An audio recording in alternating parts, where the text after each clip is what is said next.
Bonjour. Eh bien, dans cette vidéo, je vais essayer de vous montrer comment résoudre un problème du premier degré qui peut se ramener à une seule inconnue. Alors, les problèmes du premier degré peuvent se résoudre de multiples façons. Mon objectif, c'est de vous montrer qu'en appliquant une procédure qui est sensiblement toujours la même, eh bien, on peut parvenir, pour les problèmes qui vous seront posés, à résoudre ces fameux problèmes. Je vais vous donner suffisamment d'exemples de problèmes résolus pour que vous puissiez vous entraîner. Et surtout, je vais vous montrer les différents types de problèmes qu'on peut généralement vous proposer. Comme ça, vous aurez un éventail d'à peu près tout ce qui est possible. Donc ce premier problème que je vous propose d'étudier, une question d'âge. Donc, aujourd'hui, Ninon a 6 ans et son père 34 ans. Dans combien d'années son père sera-t-il 3 fois plus âgé qu'elle? Alors dans un problème tel que celui-ci, la question que je me pose c'est qu'est-ce que je cherche? Eh bien apparemment, on me demande dans combien d'années. Donc en fait, je vais chercher un nombre d'années. Alors, dans la procédure, je vais commencer par choisir l'inconnu.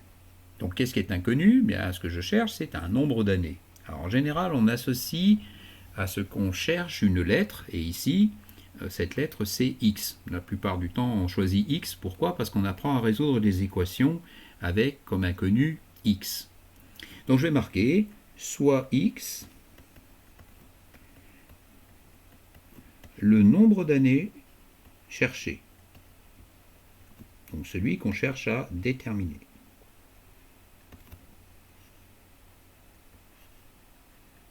D'accord? Alors, si je lis le texte, je connais l'âge de Ninon, je connais l'âge de son père. Donc, dans un certain nombre d'années, x est un nombre. Donc je peux le remplacer par un nombre pour voir ce que ça va donner. Par exemple, imaginons que x vale 5. Donc dans 5 ans. Dans 5 ans, quel est l'âge de Ninon? 6 plus 5. Et l'âge du père, c'est 34 plus 5. Donc ça, c'est facile. Si x vaut 10, par exemple, dans 10 ans, bien, quel est l'âge de Ninon? 6 plus 10. Et l'âge du père, évidemment, 34 plus 10. Donc ça veut dire que dans x années, je peux écrire, ou je connais l'âge du père et je connais l'âge de sa fille. Donc ça, c'est le point numéro 2, c'est-à-dire que je vais traduire les éléments qui me sont donnés dans l'énoncé. Donc, je vais écrire par exemple, quel est l'âge de Ninon dans X années. Voilà, donc j'écris en français. Alors vous n'êtes pas obligé de le faire, mais enfin, je vous conseille quand même. Le français, c'est important, c'est ce qu'il y a de plus compliqué dans les problèmes en fait. Donc, l'âge de Ninon dans X années. Comme je viens de vous le dire, pour le moment, elle a 6 ans. Dans 5 ans, elle aura 6 plus 5. Dans 10 ans, elle aura 6 plus 10. Dans 20 ans, elle aura 6 plus 20. Donc évidemment, dans X années, elle aura 6 plus X.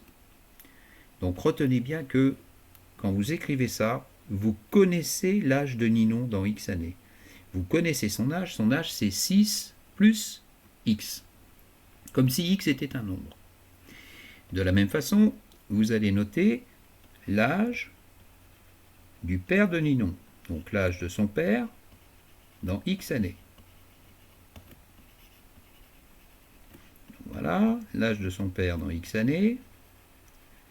Eh bien, j'espère que vous l'aurez compris. De la même façon, dans X années, le père aura 34 ans, donc, plus un certain nombre d'années, donc plus X années. Voilà l'âge du père. Alors, il y a un dernier élément dans l'énoncé que je vais essayer de traduire, qui est assez simple. On me dit qu'à ce moment-là, son père sera 3 fois plus âgé qu'elle. Donc ça veut dire que son âge vaudra 3 fois l'âge de Ninon. Donc je vais écrire ça et je vais le traduire. C'est le dernier élément que je peux traduire. Donc l'âge du père dans X années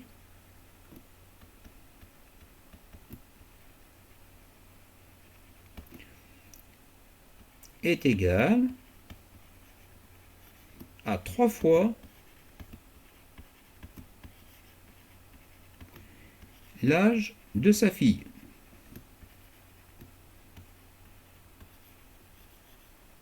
Donc sa fille Ninon, hein, et évidemment dans X années, toujours c'est le même, au même moment. Hein. Voilà. Alors je peux traduire tout cela en mathématiques. En effet, l'âge du père dans X années, je le connais, est égal, je sais comment ça s'écrit mathématiquement. 3 fois, ça je sais également, et l'âge de sa fille dans X années, je le connais. Donc je traduis, qu'est-ce que ça me donne? L'âge du père dans X années, je le connais, 34 plus X. Est égal, ça c'est facile, voilà comment ça se traduit, 3 fois, donc 3 fois, l'âge de sa fille dans X années. Alors sa fille dans X années, elle a 6 plus X. Voilà.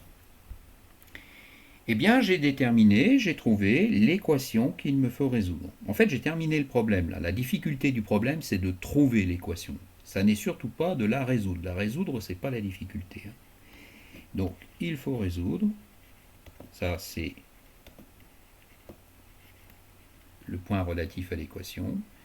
34 plus x égale 3 fois, alors normalement on ne met pas le multiplier, on met 3 facteur 2.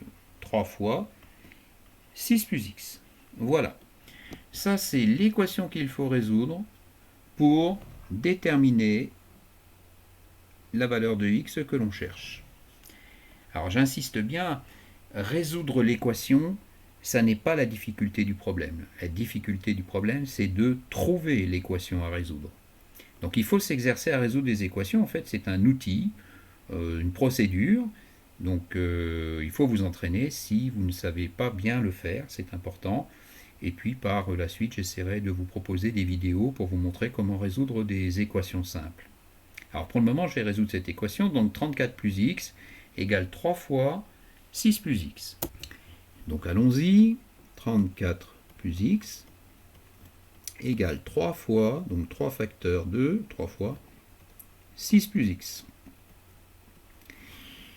Alors, pour résoudre cette équation, il faut d'abord que je me débarrasse des parenthèses en appliquant ce qu'on appelle la distributivité. Vous voyez, là, il y a un multiplié, donc ça veut dire que vous avez une première flèche ici, qui correspond à une première multiplication, et une deuxième flèche qui correspond à une deuxième multiplication.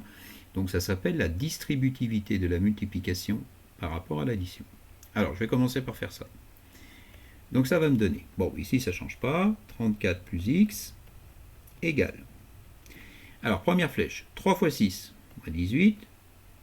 Deuxième flèche, plus, alors vous faites attention au signe, hein, c'est plus 3 multiplié par plus x, donc ça fait plus 3 fois x, bon ben j'écris ça comme ça, tout simplement. Voilà. Alors quand on en est là, il faut se débrouiller pour avoir ce qui est inconnu du même côté du signe égal, c'est-à-dire dans le même membre de l'équation, et les nombres de l'autre côté, ce qui est connu de l'autre côté. Alors vous voyez ici, bon, j'ai plusieurs façons de faire. J'ai plus d'x à droite par rapport au signe égal qu'à gauche. Donc je vais me débrouiller pour avoir les x à droite. Alors pour le faire, comment je fais? Eh bien, je vais déjà me débarrasser du x qui est là. Voilà, il n'est pas du bon côté. Donc pour l'éliminer, je vais faire 34 plus x, et je vais lui ajouter son opposé. Voilà. Alors j'ai le droit de le faire, mais uniquement si je fais la même chose de l'autre côté. Donc vous voyez, j'ai pris une couleur différente pour bien voir ce que je fais d'un côté, de sorte de ne pas oublier de le faire de l'autre. Voilà, comme ça. Alors, quelle en est la conséquence? Bien, vous voyez, plus x moins x, ça fait 0. Donc il disparaît. Donc je vais me retrouver avec, de ce côté-là, je n'ai plus que le nombre 34, et de l'autre côté, j'ai 18, ça ne change pas, et puis 3x moins x, ça me fait plus 2x. Voilà. Alors quand j'en suis là, ce qui ne va pas, c'est que le nombre 18 n'est pas du bon côté, enfin je veux dire, il faut que je me débrouille pour l'éliminer du membre de droite. Donc je vais faire la même chose, c'est-à-dire je vais marquer 18 plus 2x. Voilà, ça c'est ce que j'ai au départ, en rouge. J'ajoute l'opposé de 18, donc moins 18. De sorte que, de ce côté-là, 18 moins 18, ça fasse 0. Mais n'oubliez pas que ça, vous avez le droit de le faire, à condition de faire la même chose de l'autre côté. Donc ici, 34. Comme vous avez ajouté moins 18 à droite, il faut ajouter moins 18 à gauche. Voilà, comme ça. Donc ça veut dire quoi? Ça veut dire qu'il va me rester ici 34 moins 18, eh bien, ça nous fait 16. Et de l'autre côté, il me reste 2x. Donc voilà, alors votre objectif, c'est d'arriver à une relation qui ressemble à ça, c'est-à-dire un certain nombre d'x égale un nombre, ax égale b. Alors quand on en est là, ce n'est pas 2x qu'on veut, c'est x, donc il faut qu'on se débarrasse du 2. Conclusion, on va diviser par 2. Pourquoi? Parce que 2 divisé par 2, ça fait 1. Mais je n'ai le droit de le faire que si je fais la même chose de l'autre côté. C'est toujours le même principe. D'accord? Donc, alors là, je vais modifier un tout petit quelque chose au niveau de l'écriture. C'est-à-dire que, bon, il faut se débrouiller pour que le égal soit au niveau du trait de fraction. Comme ça. Donc, qu'est-ce que ça a comme conséquence? 2 sur 2, ça fait 1. Donc, il va me rester un x. Et 16 sur 2, ça fait 8. Donc, je trouve que x est égal à 8. Donc, voilà la valeur de x que je cherche. Alors, je rappelle que c'est un certain nombre d'années. Dans combien d'années l'âge du père sera égal au triple de l'âge de sa fille? Eh bien, j'ai trouvé dans 8 ans. Donc, je vais écrire la solution. Alors là, normalement, pour la solution de l'équation, je peux marquer un ensemble de solutions, etc. Si je veux être puriste, c'est ce que je dois faire. Mais bon, nous, on résout les problèmes. Voilà, on va laisser ça comme ça nous convient. Et donc, on va marquer la solution du problème, qui consiste à dire que le père de Ninon sera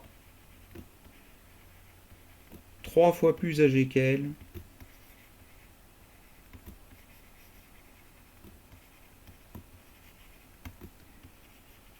dans 8 ans. Alors quand j'ai la solution, j'oublie pas de vérifier si elle est juste, parce que c'est souvent facile à faire.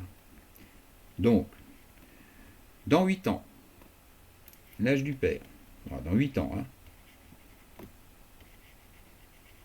bah c'est ça, 34 plus 8, c'est-à-dire 42. Et Ninon, elle aura 6 plus 8, c'est-à-dire 14 ans. Voilà. Et que me reste-t-il à vérifier? Eh bien, il me reste à vérifier qu'à ce moment-là, 42, c'est bien 3 fois 14. Donc, vous pouvez vérifier avec votre calculatrice. Et vous allez constater que, donc je vais le marquer là, et 42, c'est bien égal à 3 fois 14. Donc ça c'est bon, je vais le marquer d'une autre couleur, voilà, 3 fois 14. Il faut que ce soit le triple. Donc ça c'est, alors à côté je mets, voilà, je mets que ça c'est ok, c'est bon ça. Voilà, donc c'est bon, donc la solution de mon problème, eh bien c'est bien la valeur x égale 8. Donc voilà pour ce premier problème. Alors j'ai passé du temps pour la résolution d'équations du premier degré.